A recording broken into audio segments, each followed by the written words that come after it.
सलाम, आदाब, नमस्ते, सत श्री अकाल। मैं देव हिंदवी अल्फाज जज्बात में आपका इस्तकबाल करता हूँ और खुशामदीद कहता हूँ।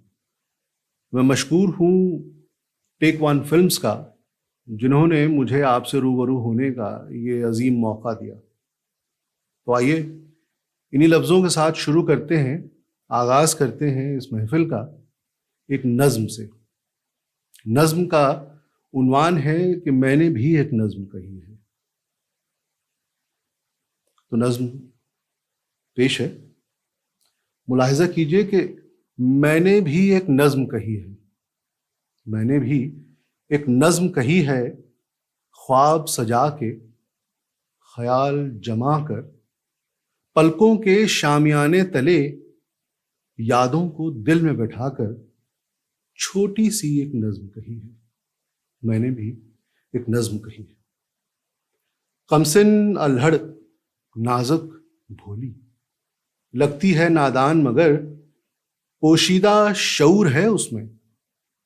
टक देखूं तो शर्मा जाए, पलक झुके फिर उठ ना पाए। ख्वाबों की ताबीर यही है, छोटी सी एक नज़्म कही है। मैंने भी एक नज़्म कही है। कभी कभी तन्हाई में जब उससे बातें करता हूं, सोज के पल और राज की बातें सब कुछ उससे कहता हूं। इसे फिर से सुनिए कि कभी कभी तन्हाई में जब उससे बातें करता हूं, सोज के पल और राज की बातें सब कुछ उससे कहता हूं। वो बस सुनती रहती है, होंठ चबाकर आहें भरती। सच मेरी हमदर्द वही है, छोटी सी एक नज़्म कही है। मैंने भी एक नज़्म कही है। ख्वाब सजा के, ख्याल जमा कर, पलकों के शामियाने तले, यादों को दिल में बिठाकर, छोटी सी एक नज़्म कही है। मैंने भी एक नज़्म कही है। मैंने भी एक नज़्म कही है। तो ये थी नज़्म, और आइए अब आगे बढ़ते हैं। एक किस्से के साथ बात को आगे बढ़ाते हैं। किस्सा बहुत पुराना है। किस्से का नाम है बरगद का भूत। तो किस्सा भूतिया पेड़ का है। और भूत से डर तो नहीं लगता आपको? खैर आइए किस्सा समाप्त फरमाइए। ये किस्सा जो मैं बयान कर रहा हूं, ये किस्सा है भूतिया बरगद के पेड़ का। किस्सा यूं है कि एक लड़की थी, उसे सब कमली बुलाते थे। वो इलाके में नई ही आई थी। वो काम तो 2-3 घरों में करती थी, मगर रात लाला जी के घर पर ही सो जाती थी। वैसे भी उसका कोई ठिकाना तो था नहीं, न माँ, न बाप, ना ही कोई भाई बहन या रिश्तेदार। एक दिन यूं ही वो अचानक इस तरफ आ निकली। घर घर जाती, खाने को मांगती। लालाइन ने उसे तरस खाकर पहले पहल काम दिया था। उसके पास कहीं जाने को ठिकाना तो था नहीं। लालाइन ने उसे कह दिया कि वो उसके यहां रात पड़ी रहे। घर के एक तरफ एक कोठरी थी, जहां कमली रात को पनाह लेती। कोई उसके बारे में ज्यादा नहीं जानता था। उसकी उम्र यही कोई 14-15 बरस या उससे कुछ ज्यादा रही होगी। कमली को जरा गौर से देखने पर फौरन मालूम हो जाता था कि वो बहुत खूबसूरत है। उसके चेहरे में अजीब कशिश थी। उसका बदन भी ऐसा था कि जैसे संगतराश ने बड़ी फुर्सत में बैठकर दिल लगा के तराशा हो। कहीं भी न ज्यादा न कम। मां कहती थी कि चाल चलन से मालूम होता है कि जरूर किसी अच्छे घर से ताल्लुक है इसका। मगर मैं लिहाज के हीले और मां के डर से उससे जरा दूर ही रहता। घर के पीछे आम का बागीचा था और एक कुआं भी था।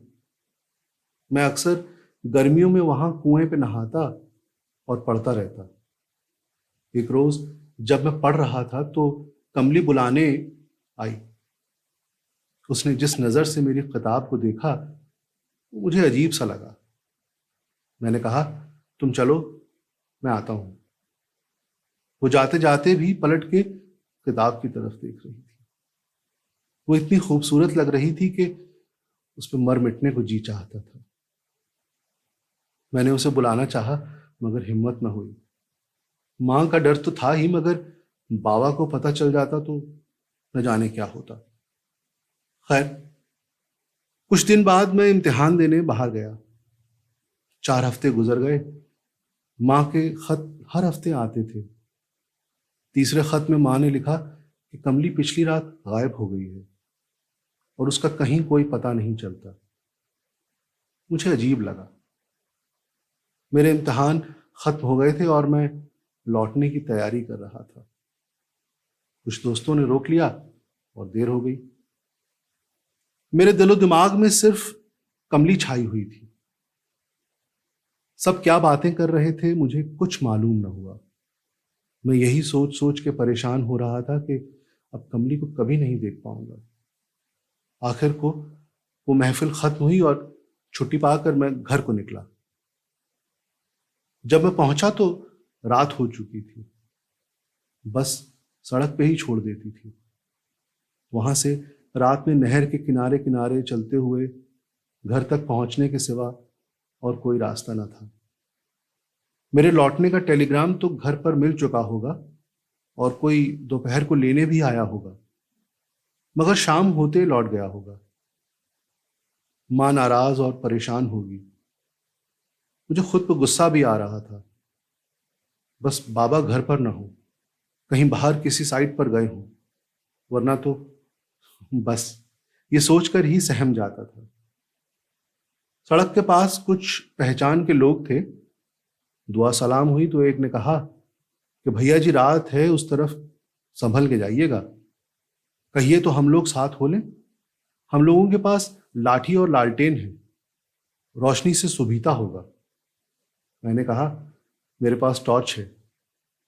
वजह पूछी तो उसने कहा कि जौन शमशान के पास वो बरगद का पेड़ है ना, आज का हुआ भूत प्रेत फिर से आए के बस गवाह है। रात में बहुत उत्पात मचावत है। आप रात को हुआ से होकर जाइएगा, कुछ ख्याल कीजिए। मैंने सुनी अनसुनी कर दी, कहा कि मैं नहीं डरता और चल पड़ा। हालांकि रास्ता लंबा नहीं था और मेरे पास सिर्फ एक बॉय स्काउट का किट बैग था। मुझे जंगलों में घूमने की आदत थी। चलते चलते काफी देर हो चुकी थी। पेड़ नजदीक आ रहा था। यह शमशान भी कोई 100-150 साल से बंद था, मगर जब कोई ऐसी वैसी बात कह दे तो फिर इंसानी दिमाग उसी बात को लगातार सोचने लगता है। बार बार ध्यान हटाने पर भी वो बात दिमाग से निकलने का नाम ही नहीं ले रही थी। अचानक मुझे लगा कि पेड़ के आसपास कुछ है। एक पल को तो मैं भी घबरा गया, मगर फिर सोचा कि ये मेरा वहम है। मगर फिर कुछ आहट सुनाई दी। मैं डर तो गया, मगर मेरे पास दूसरा कोई रास्ता भी न था। यहां से किसी भी तरफ भागना मुमकिन नहीं था। भूत ने बहुत सोच समझ कर ये जगह चुनी थी। आखिर हिम्मत करके आवाज दी, कौन है? कौन है वहां? बाहर आओ वरना गोली मार दूंगा। हालांकि मेरे पास किताबों और कपड़ों के अलावा और कुछ नहीं था, मगर धमकी काम कर गई। शायद भूत को यह इल्म था कि मेरे बाबा के पास लाइसेंसी हथियार है। कमाल का भूत होगा, शायद अखबार में पढ़ता हो। ये सब वाहियात ख्याल उस वक्त भी मेरे दिमाग में आ रहे थे और जब मुझे बुरी तरह से डर कर बेहोश हो जाना चाहिए था। पेड़ की आड़ में से कोई निकला। अब मुझे यकीन हो गया कि चाहे जो कोई भी हो, ये कम से कम भूत तो नहीं है। मैं आगे बढ़ा। चांदनी रात थी। गौर से देखा तो जाना पहचाना चेहरा नजर आया। अरे ये तो कमली है। मुझे कितनी खुशी हुई मैं बयान नहीं कर सकता। अरे कमली, तू इतनी रात को यहां इस बियाबान में? माँ ने तो लिखा था कि तुम जाने कहाँ चली गई। कमली रोने लगी। मैंने कहा, चुप हो जाओ और मुझे पूरी बात बताओ। कमली ने बताया कि कुछ दिन पहले रात को जब वो सो रही थी तब लाला जी ने उसके साथ जबरदस्ती करने की कोशिश की। लाला जी की नजर उस पर खराब थी। वो लालाइन को बताने की कोशिश करती रही मगर कह न सकी थी। उसने शोर मचाया तो लालाइन जाग गई। लालाइन ने कुछ न सुना, ना ही पूछा, बस उसे रात में ही घर से निकाल दिया। कहाँ जाती? वहां तो सब उसे बुरी नजर से देखते थे और मौके की तलाश में रहते थे। मैंने कहा कि हमारे यहां चली जाती। उसने कहा कि गई थी मगर मां बंगले गई थी शादी में, पता नहीं लौटी कि नहीं। वो पहले यहां वहां भटकी, फिर ये सोच के कि भूत के डर से उसे यहां कोई तंग नहीं करेगा और इज्जत भी बची रहेगी, यहां आ गई। बेचारी 2 दिन से भूखी थी। मैंने कहा, चलो मेरे साथ, और माँ वापस आ गई होंगी, उनको सब बता दो, वो तुम्हारी मदद करेंगी। दरअसल बंगले जाने का रास्ता दूसरी तरफ से था और यहां रहते कमली इस बात का बिल्कुल पता नहीं पा सकती थी। उस रात को वो मेरे साथ वापस आई और मां को पूरी बात बताई। मालूम हुआ कि वो एक अच्छे घर से थी। पारसाल बाढ़ में उसका घर और घर वाले सब बह गए थे। वो कुछ रोज भटक के यहां आ गई। हालात कब बदल जाएं कुछ पता नहीं चलता। हाँ, मां ने एक वादा मुझसे ले लिया कि मैं किसी से नहीं कहूंगा कि उस बरगद पे कोई भूत नहीं रहता। जाने कब किसी किस्मत की मारी को पनाह मिल जाए। उस दिन मुझे भूतों को शुक्रिया कहने का मन हुआ। मेरे मुंह से निकला कि जीते रहो। मां और कमली ने मुझे देखा, मैं सकपका गया और शर्मा के अपने कमरे में चला गया। कमली का क्या हुआ? वो कौन थी? ये सब सवाल आपके जहन में होंगे, मगर यकीन मानिए वो एक अलग कहानी है। हाँ, बस इतना बता देना मुनासिब है कि वो पढ़ी लिखी थी और बहुत अच्छे खानदान से थी और उसका नाम था रुखसार। ये कहानी मुझे जिन्होंने सुनाई थी उन्हें गुजरे 2 दहाइयों से ज्यादा हो चली है। वो एक और किस्सा सुनाया करते थे, एक भूत का जो हमेशा भूखा रहता था। लोग पेड़ के पास शाम को खाना रख जाते थे। उसे खीर बहुत पसंद थी, मगर वो किस्सा फिर कभी। तो जनाब, इसी के साथ हम इस महफिल को यहीं अंजाम देते हैं और ख़त्म करते हैं। फिर किसी मौके पर, फिर किसी वक्त आपसे फिर मुलाकात होगी। तब तक के लिए सलाम। मैं बहुत मशकूर हूँ टेक वन फिल्म्स का, जिन्होंने मुझे ये मौका दिया, अपने स्टूडियोज में बुलाया और अपने अशार आपसे कहने का मौका दिया। तो आप भी देखते रहिए और करते रहिए इस चैनल को लाइक, शेयर एंड सब्सक्राइब।